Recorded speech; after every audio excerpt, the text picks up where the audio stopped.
Hey guys, Bor here with another video, this time to power rank the LEC 2025 Summer Split rosters. Quick disclaimer before this video goes out of all of the power ranking videos that I'll be making for Summer Split, this one is definitely my most shitposty because of all of the regions in the world, the LEC is the region that I watched the least in Winter and Spring Split. Well, no, not winter. I watched LEC in winter, but spring, I only very loosely followed regular season, and then I watched playoffs. So in terms of my knowledge on these teams, it is definitely by far the lowest out of any of the 6 regions. Well, I guess quote unquote 5 regions, but 6 regions that I'll be making videos for.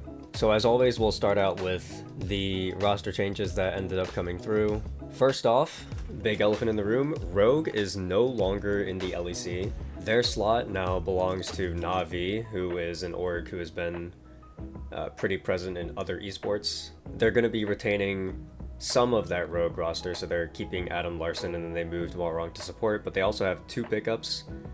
They have Thager in the jungle, who I don't know anything about. I mean, I know a little bit about Thager. He played in like EU Masters or whatever, but I never actually specifically paid attention to what he was doing. And then their bot laner, Hans Samdi, who I actually do know a little bit about. Yeah, so he actually wasn't always named Hans Samdi, but he renamed. He was originally just Samdi, and he played in the LCK.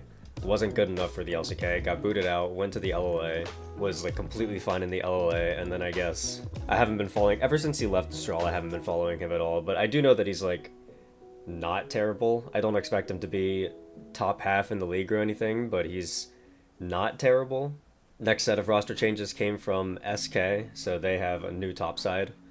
They have Dindin, Skeens, and Abadage, and when I look at this, it just screams doom to me. Like, so Dindin was a top laner who was in the LCK. He was never at the level of the other top laners, got booted out. I think he was like playing in the TCL for a while. I remember seeing him, I watched like a couple of his games in the TCL and he did not look great. So I would imagine that Dindin is probably just a worse version of what we saw from LCK. For Skeens, he used to be in the LEC, but it's been a really long time. Abadage has been flip-flopping back and forth between the LEC and the LCS/LTA. He's had decently successful splits on both. Like, he had a solid 4th place split on Schalke in the LEC, and then he went to the LCS, and then he won a split on 100 Thieves, so he's been doing okay. But his most recent split, he was on Disguised, and he did not look good. So when I don't know, this SK, these roster changes, I get the motivation to make roster changes because they finished so poorly, but I don't know if this is it. Then BDS have 2 roster changes. They have Rooster and Bukata, and I know that Bukata played last split, but as mentioned before, I only loosely followed this region and then I watched playoffs, so I don't actually know if I saw any more than like maybe 1 regular season game from Bukata. I don't think I bothered to watch anything else, so I don't know. I'm gonna say I don't know anything about him. And then I also have no idea who this Rooster person is, don't know anything about him. And then Vitality, they brought in Fleshy, and I do remember Fleshy, and I also remember not being very impressed. So of all of the roster changes that LEC made, I don't actually think a single one of these will make any kind of like major splash in the league. Okay, let's go over these rankings. Like I said, this is going to be quite short because I really don't have to... Oh, wait, no, there was another roster change that oh my god, how could I forget? How could I forget? Fnatic signed Poby. You know what? I was just about to talk about the teams anyway in order, so I'll just talk about Poby now. So Fnatic have replaced Humanoid with Poby. Yes, this is a very big roster change. I don't know how it just slipped my mind. It was italicized on the top, and I don't know. My eyes went past it. Yeah, so they're keeping 4 players, Oscarinen, Razork, Upset, Mickey, and they brought in Poby. So, what do I think this does for the team? Fnatic, they were one of the best looking teams in regular season, then they went to playoffs and kind of shat the bed a little bit, so, you know, normal Fnatic stuff.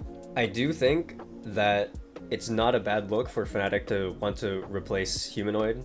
Razork and Humanoid have been playing together for 5 decades, and they haven't been able to get anything like super crazy accomplished, so makes sense to finally look there and change something. Personally, I probably would have changed them both. I feel like Razork has not actually grown as a player since he was on Misfits. It always feels like he's just making the same mistakes every single year.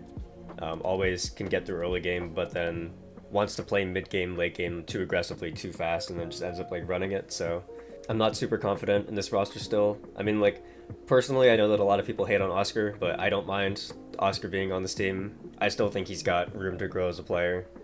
I think Razork is kind of topped out. I don't have a very high opinion of him anymore. I think he's got decent mechanics and can play early game well, but just has never shown that he can improve past that, really. Upset is also a confusing player to me. I know that he's looked better this split, quote unquote, but I'm still not sold on him. If he can lock in super hard this split or something, maybe I'll give him more of a chance, but at the moment, I don't know, at the moment I feel like I have a little bit more faith in some of the newer bot laners like Kalist and Supa. And then you've got Mickey, who is, of course, still the best support in the region. He's still really good. Honestly, if anything, I kind of wish that Mickey would leave Fnatic and go somewhere else. I feel like he could do a lot better on a different team. So now let's talk about Poby. Okay, so I actually do have a lot of experience watching Poby. Not only did I watch all of the games where he was subbing in for Faker when Faker had to like take his leave, but I also watched an entire year of Poby in the LCK Challengers scene when Reckless went over there and played support, and I don't think Poby is that good. I don't know. Like, I know that he's young and all and whatever, but like, he's not the type of player who you would have expected to be imported. He's got a very limited champion pool. He can only play like 4 champions. Even when he's on those champions, he was never any better than like a top 5, top 4 mid laner in the Challengers League, if that.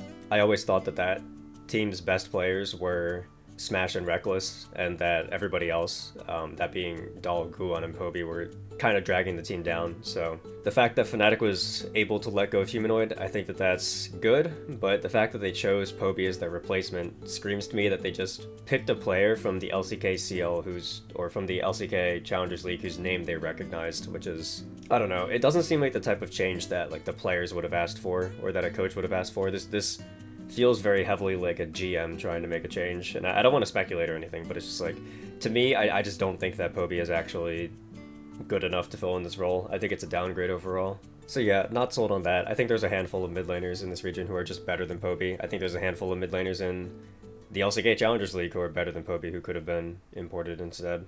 Odd choice, I don't like it.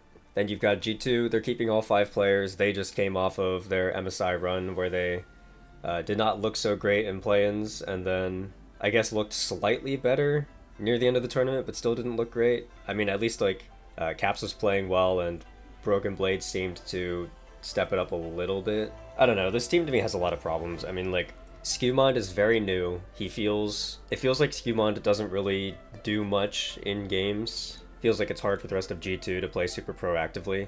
I don't know if it's because Skewmond values consistency or like power farming to get himself ahead, or if it's because he's too new and he's like hesitant to make plays because he just doesn't see angles, but whichever one it is, I feel like G2 are always on a different page with each other, where Broken Blade and Caps feel like they want to like push the pace of the game and try to find advantages, and then Skewmond is more content to kind of sit back and play objectives and try to let the opponent make mistakes and stuff. So there's a little bit of a anti-synergy there. I've talked about it plenty in like multiple videos, so I won't yap about it too long.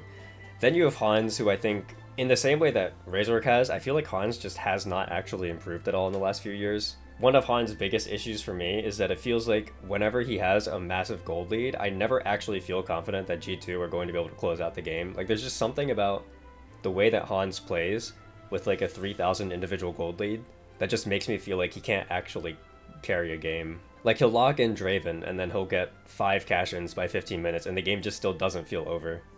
Like, he just doesn't really feel like a player who's great at pushing the pace of the game, or a player who you can trust to be super clutch anymore, which is weird, because when he was on Rogue way back when, that's exactly the type of player he was. It felt like he could always step up and go crazy whenever, but yeah, I'm not super big on Hans anymore. And then Labrov also, of course, has issues. I'm a little bit of a known Labrov sympathizer. I feel like Labrov's best strength has always been playing around his jungler and trying to like play off of what his jungler is doing. And if Skewmond's not doing much, then that means that Labrov's also not going to do much. And then the other thing about Labrov that I like to sympathize with is that it feels to me that when he quote-unquote runs it down in the same way that, say, Mickey would run it down, it always feels like I can at least tell what he was going for. There are other support players where they'll run it down and I'll have no idea what they were going for. Like sometimes a player like Kaiwing will run it down and I'll be like, I have no idea what could possibly be in Kaiwing's brain. I don't know what angle he was looking for. I just cannot perceive what he was seeing. But it's like whenever I see a player like Lebrov or Mickey, or even like Barrel, when I see a player like Barrel Int, I can always tell what they were going for, which to me is a good sign in some way. So yeah, I don't have any delusions. I know that Lebrov is not a good support in the grand scheme of things, and I know that he's not the best support in this region by any stretch whatsoever, but I don't think he's quite as terrible as people make him out to be. This team has a lot of problems, but I'm going to place them above Fnatic. I think that by the time that G2 finished MSI, they were looking not terrible. One of G2's biggest problems in regular season was that Caps was making a lot of big mistakes in big moments, and it feels like he kind of stopped doing that at MSI, and he's learned how to shoulder a lot of responsibility and start carrying again, so I think that's a good sign. I think that Broken Blade, even though his MSI started out terribly, I think his MSI finished better than he looked in regular season, so I'm excited to see how he'll look. I think that it'll be nice for Skewmon to have another split. As much as people have been bashing the guy, I always like to point out that Skewmon was the first pro player in any major region to find good success with Pantheon jungle, and then that pick, of course, ended up being one of the most important picks in the entire meta. So I like to say that Skewmon kind of brought Pantheon jungle into the meta, and then it ended up becoming the strongest jungler in the entire game. So I like to credit him for that. I think this team has some potential, but it doesn't feel like the G2 of old. I'm not convinced that this team will ever make a deep run at Worlds or anything.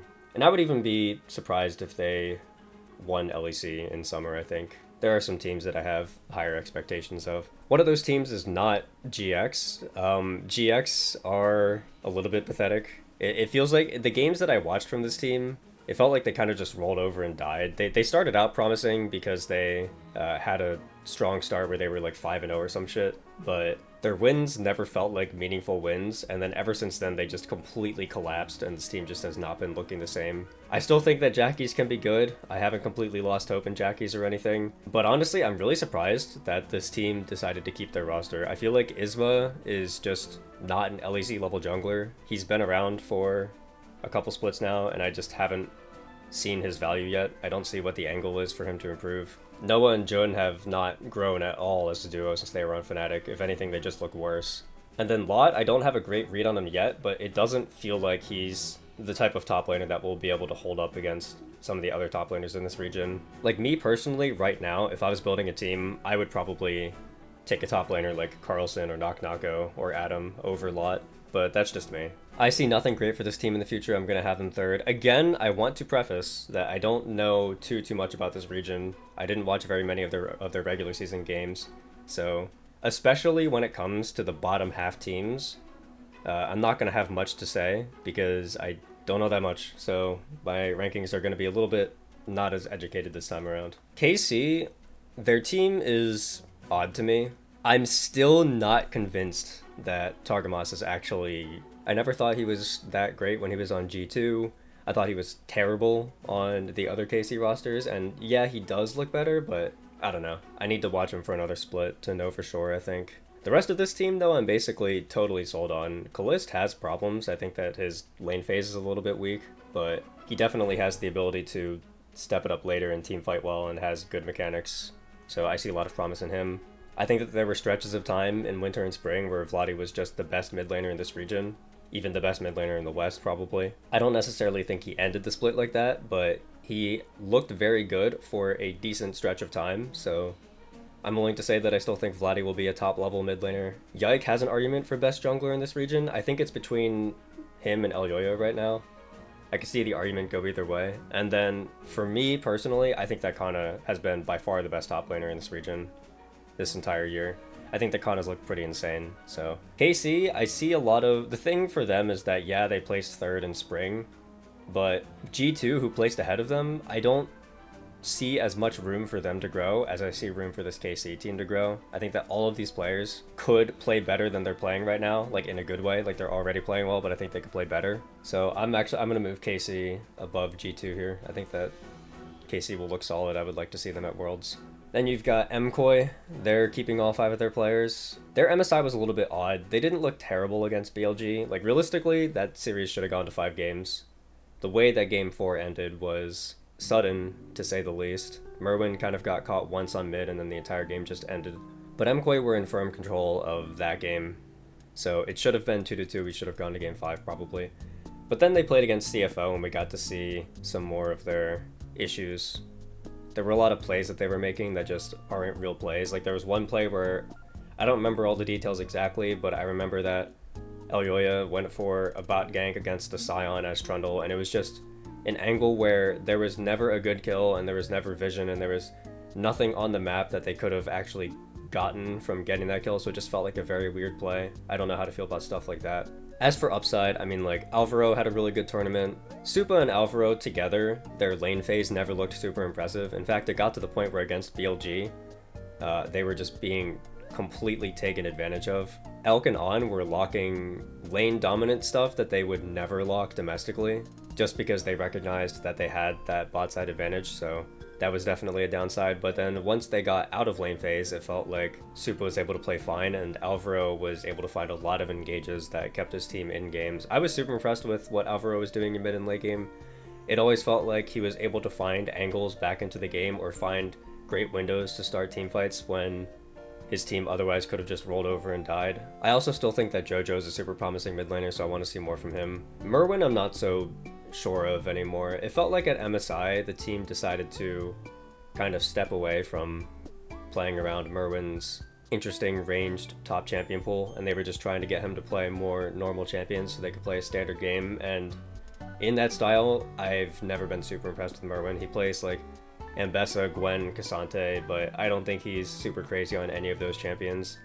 His best champions are definitely some of his ranged top laners like Varus and stuff, but if the team's not going to play around it, then he just won't look that great on some of the meta picks, I think. So I still think he's probably the weak link on the team right now based on how the team is playing. I do still think there's a universe where the team could just fully commit to playing around Merwin, like Elyoya and Alvaro could go double engage, and then Supa can go Jhin or something, and they can play around topside and see what advantages they can get, who knows. But for me, I would either have this team first or second. They did beat KC twice in LEC playoffs, so I'll value that for now, but I really wouldn't be surprised to see KC be the best team in this region. But either way, I think that this region will have the best shot at Worlds if they send MKOI and KC. I don't really care who else they send, but if they send MKOI and KC, I think that those are their two most promising teams right now. You could have either in front of the other. I'm just going to favor MKOI because at the end of the day, MKOI did win both best of 5 head-to-heads, so I'll respect it. My gut is telling me that KC has a higher ceiling and has more room to grow, but we'll have to see if that ends up going anywhere. Okay, next team, the new team, Na'Vi. I have relatively no read on this team. I didn't watch Thegger play at all. I think Larson has been pretty pathetic recently. Malrong I never thought was a great jungler. I thought that Malrong always played too aggressive at the cost of his own resources, and he would do shit where he would end up being like level 3 at 5 minutes and bullshit like that. So I've never been a big fan of Malrong as a player, but if he takes that same energy into support, maybe it could look good. I mean, like, maybe he will be able to roam around and find a lot of good plays that way. But you know what's funny is that there's this thing right now where every team is contesting over Void Grubs, and there's a really important breakpoint at Void Grubs that determines if you can win or not, and that's if your support is level 6. And to me, Malrong feels like the type of support who will just never hit level 6 ever. So I would imagine that Na'Vi will never have a level 6 support at Void Grubs, which I just think is like a funny visual. But yeah, I kind of already said my piece on this team. I mean, I think that Adam is super coin flippy, but still has potential to be really good, and he did have some individual really good games every now and then. And then Hans Sam D, if he has not improved at all since his time in the LLA, I think he will solidly be like top of the bottom half of the bot laners. I don't actually think he's that bad. So overall, I don't have hope in this team, really. I think that Larson is bad. I think that Malrong will probably be bad. I think Hans Samdi will probably be mediocre. I have no read on Thegger whatsoever. I don't know what to do with this team. I don't know if I want to put them above GX. I think I'm going to leave them below GX. Then we've got SK. This team to me just seems super, super doomed, which sucks because I think that Loopy has potential to be good, but I think Din Din is a bad pickup. I don't mind that they're replacing Gen X, but I don't know if Din Din is the solution. I don't think that Skeens is a good enough player to be here. Abadage is coming off of a horror split, so imagining if he plays the same way, he'll definitely be the worst mid laner here. Kedui was never that impressive, so I'm gonna keep SK last, I think. Then we've got BDS. Again, I have no read on Rooster or Bukata whatsoever. Nuke I think is fine, Ice I think is pretty solid, Paris I don't think is that good. I'll put them above SK. I think SK is really gonna be a dumpster fire. I think I'll put them above Navi as well, why not? Then we've got Heretics. This roster actually surprised me. I was expecting this roster to be dead last. I was looking at this team, and I thought that Carlson and Stend were not going to be good pickups. I thought that Camelou was really, really weird as a pickup, but he ended up actually not turning out that badly. My critique of this team when they first formed together was that I didn't know who the carry was going to be because I felt like they didn't really have firepower, but turns out both of their solo laners can actually play pretty well if the conditions of the game are right. So yeah, this team came out looking a bit better than I thought they would. I will put them above all of the teams that I have like little to no faith in. Then we've got Vitality. This team, I think, so they were having support issues initially. Like it got to the point where they moved Niski to support. They had Hylissang.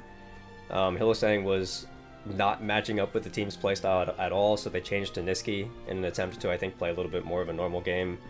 Niski kind of turned out to be a bit of a disaster. Now they have Fleshy, which is... I never thought that Fleshy was that good when I saw him play before, so... Yeah, this team is a bit odd to me.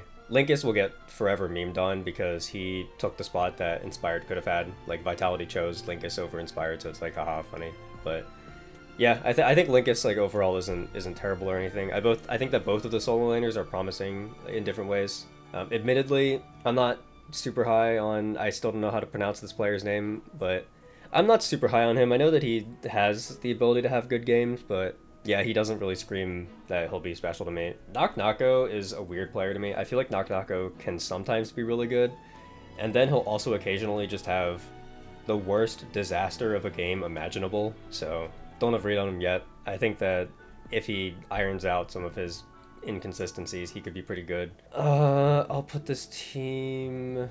I'll put them right around the Heretics range. I don't really care what order these are in. I could put these in either order. I'll move them below Heretics because I think that Fleshy will not be that good. So yeah, this is my quick, uneducated opinions of this region. We have MKOI and KC, I think, are the two most promising teams. I would like to see one of these two teams place first. Then I'm going to have G2. Then after that, I'm going to have Fnatic. I think that Poby is not going to look great, and I don't think that Razork will do anything to change the way that he's been playing, so I don't see this team's ceiling getting any higher. Then after that, Heretics, Vitality. These are the two teams that I kind of think have potential to go somewhere. Their players have shown me that they have at least some kind of upside that could warrant them placing well. Then below that, I'll have GX, who is a team that I'm really not impressed by, but at least has some upside. Like, Jackie's can still be good, I think.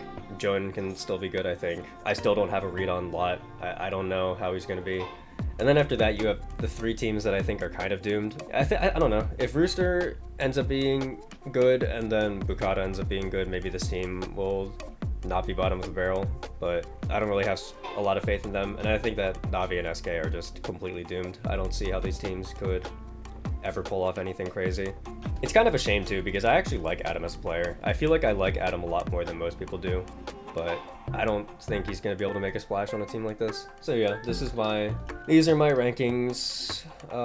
Again, for the people who just skipped to the end to see the order, I'll say my piece again. The LEC is the roster or the region that I have the least knowledge of. They're the region that I watched the least of in spring.